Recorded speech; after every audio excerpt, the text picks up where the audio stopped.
সবাই কিন্তু মানে সবাই তো এই সভায় আসতে পারেনি।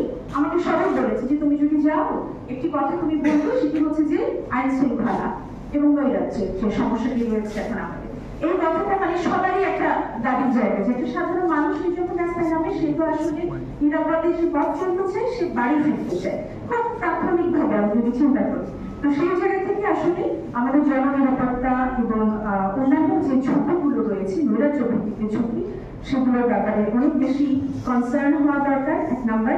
এবং সব থেকে বড় কথা যে আমরা লুট করা দেখছি, আমরা নানা ধরনের চিন্তায় দেখছি, নানা ধরনের অরাজকতা দেখছি, এই জায়গা থেকে মানে লুট করা এমন একটা গণভবন থেকে ফুটপাত পর্যন্ত পৌঁছে গেছে।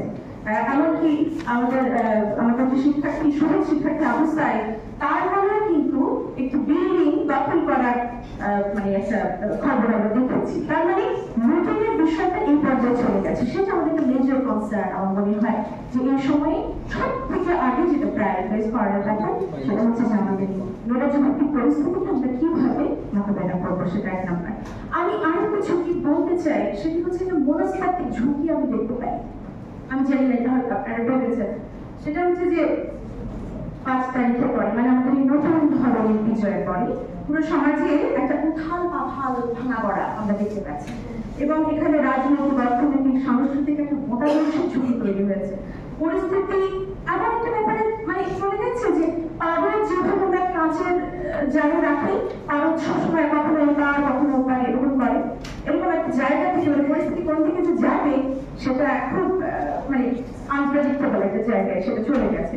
তো আমার মনে হচ্ছে যে এই অবস্থায় যেটা আমার একদম ব্যক্তিগত অবজারভেশনের জায়গা, সেটা হচ্ছে যে তরুণ জায়গায় না মানে অনেক যারা খুব সম্ভাবনাময় ব্যক্তি আছে বা সমাজের খ্যাতমান ব্যক্তিও রয়েছে, তাদেরও অনেক ধরনের একটা অদ্ভুত তরুণ উচ্চাকাঙ্ক্ষা তৈরি হচ্ছে। মুশকিলটা কোথায়?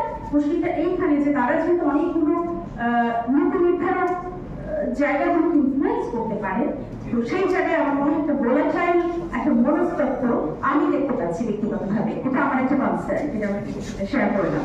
আচ্ছা, 3 নাম্বার যদি বলি, অর্থনৈতিক একটা ঝুঁকির জায়গা রয়েছে, এবং আমরা দেখেছি যে 5 তারিখের পরে আমাদের বছর অর্থনীতি কিন্তু একটু বিপর্যস্তকালে মানে আমাদের প্রোডাকশন চেইনটা ভেঙে গেছে, এবং সবাই প্রমাণ করছে এখন মানুষ কতদিন সময় নেবে, বাকি তাদেরকে কতদিন সময় দেবে, মানুষ 15 দিন দেখবে, 1 মাস দেখবে, তারপরে কিন্তু মানুষ একটা হরসে বিষাদে চলে আসবে, মানে প্রচন্ড আনন্দের পরিস্থিতিতে যে বিষাদ তৈরি হয় একটা না পাওয়ার। তো সেই জায়গা থেকে আমরা আমাদের যে প্রোডাকশন চেইন, আমাদের অর্থনীতির যে ঝুঁকিগুলি রয়েছে, সেটি আমরা কিন্তু টেনে তুলে উদ্ধার করবো। আমার মনে হয় সেই জায়গাটা এখন আমাদের একটু কনসার্ন নেওয়া উচিত, এবং এই ব্যাপারে যারা সংশ্লিষ্ট যারা রয়েছে আমরা একটু কথা বলি, চাপ প্রয়োগ করি, এই জায়গাটা একটু দেখার ব্যাপার আছে। আচ্ছা, আরেকটা বিষয় 4 নম্বর যেটা, সেটা হচ্ছে গণদাবির ঝুঁকি। গণদাবির ঝুঁকি আমি কেন বলছি এটা? কারণ হচ্ছে যে 14 বছরে বাংলাদেশ ভীষণভাবে ফাঁপা একটা ঘটনা ঘটেছে, সবকিছু ভেঙে পড়েছে, মনে হচ্ছে যে গোড়া থেকে শুরু করতে হবে, ভীষণ ফাঁপা।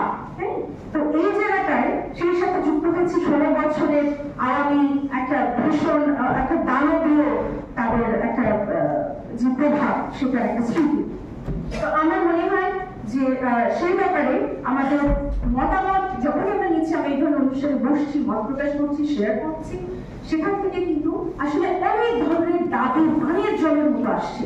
এই বানের জলের মতো দাবি সেটা খুব অস্বাভাবিক নয়, তার কারণ এতদিন ধরে একটা অবদাননা, এত ক্ষোভ, এত নৈরাজ্য, এত ঘৃণা, এত না পাওয়া, সবকিছুতে যদি এখন বানের জলের মতো কোথাও আসে, সেটাকে আমাদের গুরুত্ব দিতে হবে। কিন্তু এক্ষেত্রে আমার মনে হয় যে যারা সিদ্ধান্ত নিচ্ছেন বা আমরা যারা কথা বলছি, আমাদের যেখানে কথা বলি কিছুটা প্রভাব রাখার জায়গা তৈরি হয়েছে, সেই জায়গায় আমাদের কিন্তু দুটো ভাগে ভাগ করে ফেলতে হবে।